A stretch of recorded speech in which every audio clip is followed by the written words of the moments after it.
Hi everyone, Catherine here from Inky Finger Cat, back with day 8 of Christmas in July. And today our theme is dashing through the snow.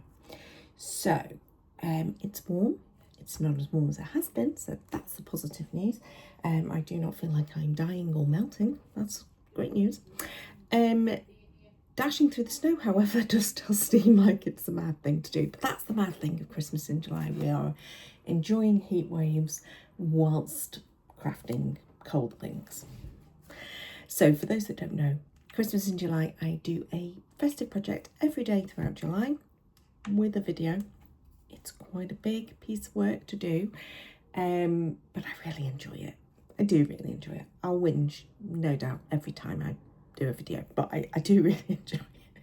Otherwise I wouldn't do it. This is my 3rd year. So there are 2 playlists already with full months of July from the last 2 years, and then this one obviously is building, and this is, as I said, day 8. So this year I was organised and prepped, and I have got little folders for each day that has got written down what the theme is, and I've grabbed products, etc. So what have we got to play with this time? We have, I thought dashing through the snow, we'd go with this stamped image here of the reindeer pulling Santa on his sleigh, which is vintage Santa set from Diamond Press. And then I've also grabbed out some pattern paper, some cardstock ready to go. So I'm going to stick you in the overhead and we'll get crafting. Before I go, I will say, please like the video. Please leave me a comment below. Really love chatting to people in the comments. But also subscribe. There are loads of videos to come, and outside of July, I do craft all year. I just don't do as many videos as every day. So it's really important that you subscribe, otherwise you'll forget about me. And maybe you'll enjoy what I'm doing. So this is your little hint, tip, prompt, subscribe. I'll say probably the same at the end of the video too. Okay, off we go. Let's get crafting.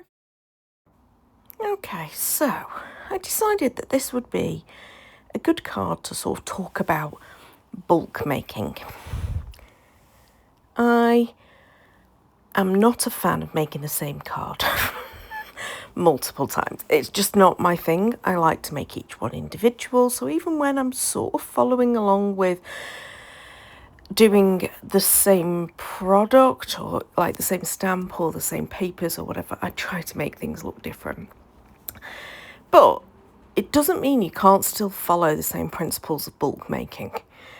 So on this one, I made 2 cards, but you'll see they do look different in terms of orientation, the way I've put the papers down, etc. But yeah, so I did stamp the image twice. You'll see I had a few issues. I shouldn't have put it so close to the corner of the paper. The stamp wheel, it's difficult to kind of flex the bit that's very close to the edges. So I did have to double stamp a couple of times and really kind of press into those corners. And even then I sort of still lost a little bit of the reindeer's nose. It's fine. Doesn't matter on the final piece. You can't tell, and it's fine. I decided, I did and ah about whether I'd use my pro markers, alcohol markers, or whether to just go in and paint with my inks, and I did go with painting with inks.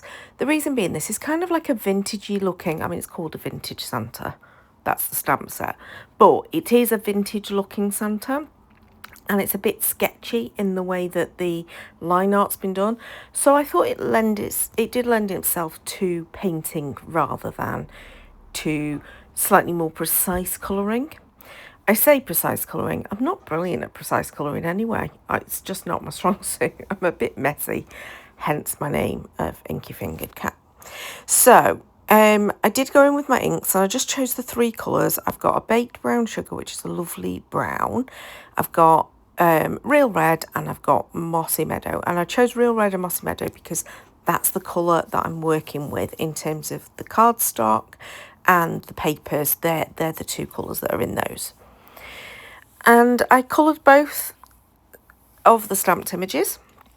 Now normally when I'm doing bulk making, I will do all of the brown in one go, and then I'll do all of the green in one go, and then I'll do all of the red in one go. I don't know why, just my brain wasn't quite with it at that point, so I didn't. I did end up doing the full image and then turned it around and did the other full image.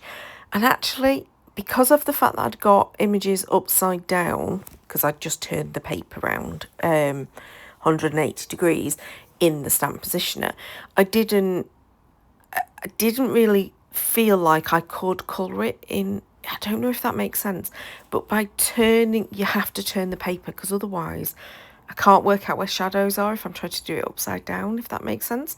So anyway, it didn't take long, but a good tip, especially if you're working with a drier medium than ink and water, is to do all of the one colour first on all of your images, and then the same for all of the next images. It just takes the thinking out of it, because you're doing the same bit over and over. It becomes a little bit monotonous, but it means that you use less brain power, so it's quicker and therefore easier. That's the theory. Then the next sort of tip that I always give for bulk making is then do the next stage all at once. So I've done all of my stamping in one go, apart from my sentiments. But there's a reason for that, and that's because I don't often use sentiments that I create at the time, although today I did. I quite often bulk make my sentiments in advance. That's something that I do quite often. You'll see me grab sentiments that are already done during Christmas in July because of the fact that I've done that. Today, it's not the case. But yeah, so you do all your stamping in one go, all your colouring in one go, all your die cutting in one go, and then sort out your papers. Now, I decided to go for a fairly simple idea of, let's just make 1-inch strips of paper. And then my card base I'm making out of A4 card, folded in half, cut at 10.5 centimetres. That's how I usually make my card bases if I've not used pre-made ones. Sometimes I fold it the other way and then cut it at 14.9 centimetres. But yeah, that's how I do it. And then I cut white panels, and then I've cut these 1-inch strips. I'm just making them a bit shorter. So they actually end up about 13 centimetres long-ish. They're just short of 13.9. That is the length of that white panel. And then I'm just literally going to layer them up. And on this one, I chose to go vertical and go wonky. And then those little pieces that I'd cut off were perfect for just adding to the top. I am not thinking through, I'm not using a sketch, I'm literally just plonking some papers down. This one I decided to not go wonky and to go a bit straighter, and then I didn't leave quite the right gap, so I did have to pull up the green one. The good news is that Kingston Crafts tape runner that I love so much, it is fairly repositionable at the beginning. This time I've added 3 of those little blobs because I'm going to save one and it's going to go on the inside of the card. And then I've stuck my centre down. Now, those pieces of paper that I started off with were 6 by 12 inch strips. They were half pieces of pattern paper. It's all I've got left of one that I've had for years and years. I think it was called Heartwarming Hugs or something like that from Stampin' Up. So I've used this paper quite a lot. And to be honest, this is probably towards the end. I don't think I've got much left of it. And I really love it, I must admit. It's vibrant, it's fun, but it's traditional at the same time. So you can imagine how many more, because I've only used about 6 inches of paper there. So there's at least 4 times that amount of cards I could make from those pieces of paper, just by alternating the strips and plonking them down. It's just a really easy way of doing it. And you could do that with pretty much any double-sided pattern paper, or single-sided. Obviously you won't get quite as much variation, but you can absolutely do that so easily. Okay, then I did decide to create sentiments from the same stamp set because I felt like the font worked better than any of my modern sentiments that I've kind of got. I did add a little bit of green just to that ho ho ho. The ho ho ho was die cut out, whereas the other one, 'Tis the Season to be Jolly, doesn't have a coordinating die to go with it, which is a bit of a shame, really. If I use coloured card bases, I always pop a white panel on the inside, and then again, we've been trying our hardest to use the insides of the card and do something fun with them. So I did end up cutting just a tiny little slither of the pattern paper off what was left, just to add to the inside. Not necessary, but I'm enjoying doing that.